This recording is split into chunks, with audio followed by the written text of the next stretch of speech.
Oxford Bookworms, Stage 4.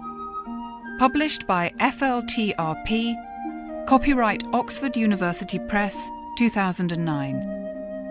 书虫牛津英汉双语读物第4集，39级台阶。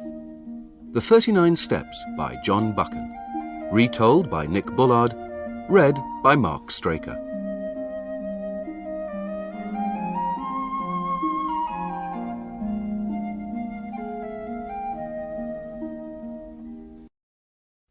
Chapter 1. The Man Who Died. I returned to my flat at about 3 o'clock on that May afternoon, very unhappy with life. I had been back in Britain for 3 months, and I was already bored. The weather was bad, the people were dull, and the amusements of London seemed as exciting as a glass of cold water. Richard Hannay, I told myself, you have made a mistake, and you had better do something about it. It made me angry when I thought of the years I had spent in Africa. I had spent those years working very hard and making money. Not a lot of money, but enough for me. I had left Scotland when I was 6 years old, and I had never been home since. For years I had dreamt of coming home to Britain and spending the rest of my life there. But I was disappointed with the place after the first week. And so here I was, 37 years old, healthy, with enough money to have a good time, and bored to death. That evening I went out to dinner, and sat reading the newspapers afterwards. They were full of the troubles in South-East Europe, and there was a long report about Karolides, the Greek Prime Minister. He seemed to be an honest man, but some people in Europe hated him. However, many people in Britain liked him, and one newspaper said that he was the only man who could prevent a war starting. I remember wondering if I could get a job in South-East Europe. It might be a lot less boring than life in London. As I walked home that night, I decided to give Britain one more day. If nothing interesting happened, I would take the next boat back to Africa. My flat was in a big new building in Langham Place.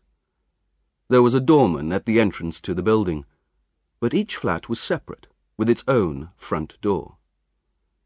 I was just putting the key into my door when a man appeared next to me. He was thin, with a short brown beard and small, very bright eyes. I recognized him as the man who lived in a flat on the top floor of the building. We had spoken once or twice on the stairs. "Can I speak to you?" he asked. "May I come in for a minute?" His voice was shaking a little. I opened the door, and we went in. "Is the door locked?" he asked, and quickly locked it himself. "I'm very sorry," he said to me. "It's very rude of me, but I'm in a dangerous corner, and you look like the kind of man who would understand. If I explain, will you help me?" "I'll listen to you," I said. "That's all I promise." I was getting worried by this strange man's behavior. There was a table with drinks on it next to him, and he took a large whiskey for himself. He drank it quickly, and then put the glass down so violently that it broke. "I'm sorry," he said. "I'm a little nervous tonight. You see, at this moment, I'm dead." I sat down in an armchair and lit my pipe. "How does it feel?" I asked. I was now almost sure that the man was mad. He smiled.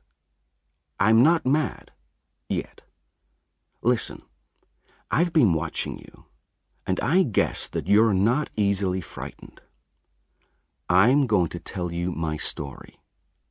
I need help very badly, and I want to know if you're the right man to ask." "Tell me your story," I said, "and I'll tell you if I can help you." It was an extraordinary story. I didn't understand all of it, and I had to ask a lot of questions. But here it is. His name was Franklin P. Scudder, and he was an American. But he had been in Southeast Europe for several years. By accident, he had discovered a group of people who were working secretly to push Europe towards a war. These people were clever and dangerous. Some of them wanted to change the world through war. Others simply wanted to make a lot of money. And there is always money to be made from a war. Their plan was to get Russia and Germany at war with each other. "I want to stop them," Scudder told me. "And if I can stay alive for another month, I think I can." "I thought you were already dead," I said. "I'll tell you about that in a minute," he answered. "But first, do you know who Constantine Karolidis is?" "The Greek Prime Minister.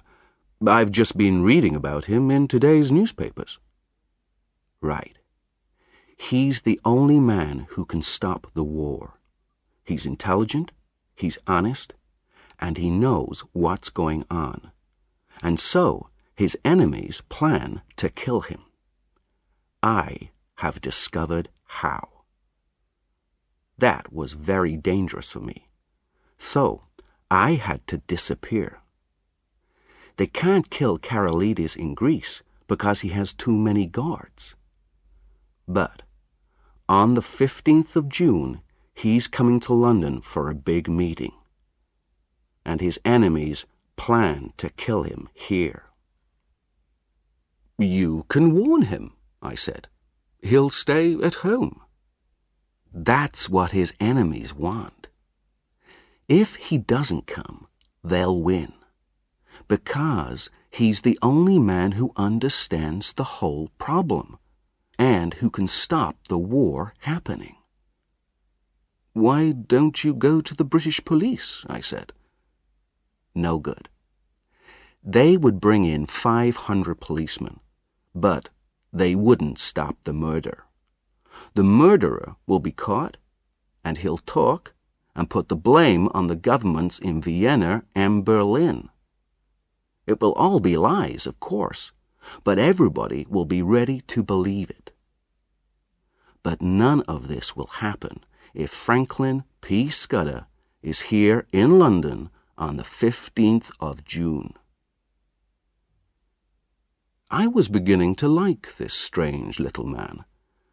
I gave him another whiskey and asked him why he thought that he was now in danger himself. He took a large mouthful of whiskey. "I came to London by a strange route, through Paris, Hamburg, Norway, and Scotland. I changed my name in every country, and when I got to London, I thought I was safe. But yesterday, I realized that they're still following me. There's a man watching this building. And last night, somebody put a card under my door. On it was the name of the man I fear most in the world. So, I decided I had to die. Then they would stop looking for me. I got a dead body. It's easy to get one in London if you know how. And I had the body brought to my flat in a large suitcase. The body was the right age, but the face was different from mine. I dressed it in my clothes and shot it in the face with my own gun. My servant will find me when he arrives in the morning, and he'll call the police.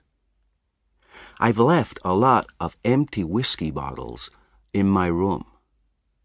The police will think I drank too much and then killed myself." He paused. "I watched from the window until I saw you come home, and then came down the stairs to meet you." It was the strangest of stories. However, in my experience, the most extraordinary stories are often the true ones. And if the man just wanted to get into my flat and murder me, why didn't he tell a simpler story? "Right," I said. "I'll trust you for tonight. I'll lock you in this room and keep the key. Just one word, Mr. Scudder. I believe you're honest. But if you're not, I should warn you that I know how to use a gun." "Certainly," he answered, jumping up. "I'm afraid I don't know your name, sir. But I would like to thank you. And could I use your bathroom?" When I next saw him, half an hour later, I didn't recognize him at first. Only the bright eyes were the same. His beard was gone, and his hair was completely different. He walked like a soldier, and he was wearing glasses, and he no longer spoke like an American. "Mr. Scudder!" I cried. "Not Mr. Scudder," he answered. "Captain Theophilus Digby of the British Army. Please remember that." I made him a bed in my study, and then went to bed myself, happier than I had been for the past month. Interesting things did happen sometimes, even in London. The next morning, when my servant Paddock arrived, I introduced him to Captain Digby. I explained that the captain was an important man in the army, but he had been working too hard and needed rest and quiet.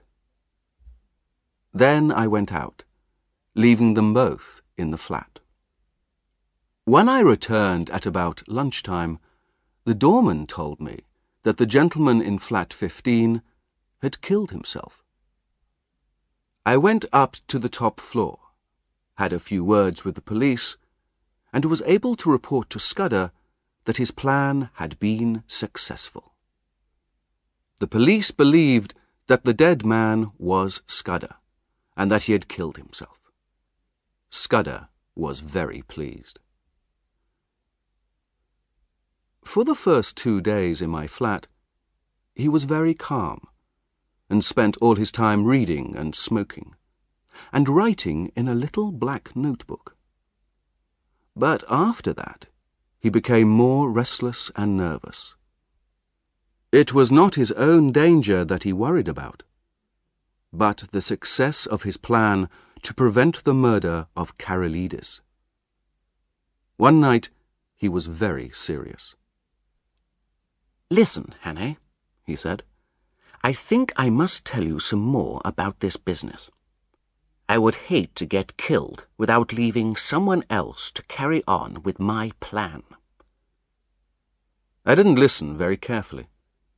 I was interested in Scudder's adventures, but I wasn't very interested in politics. I remember that he said Carolides was only in danger in London. He also mentioned a woman called Julia Czechenyi. He talked about a black stone and a man who lisped when he spoke. And he described another man, perhaps the most dangerous of them all, an old man with a young voice who could hood his eyes like a hawk. The next evening I had to go out. I was meeting a man I had known in Africa for dinner. When I returned to the flat, I was surprised to see that the light in the study was out. I wondered if Scudder had gone to bed early. I turned on the light, but there was nobody there. Then I saw something in the corner that made my blood turn cold. Scudder was lying on his back. There was a long knife through his heart, pinning him to the floor.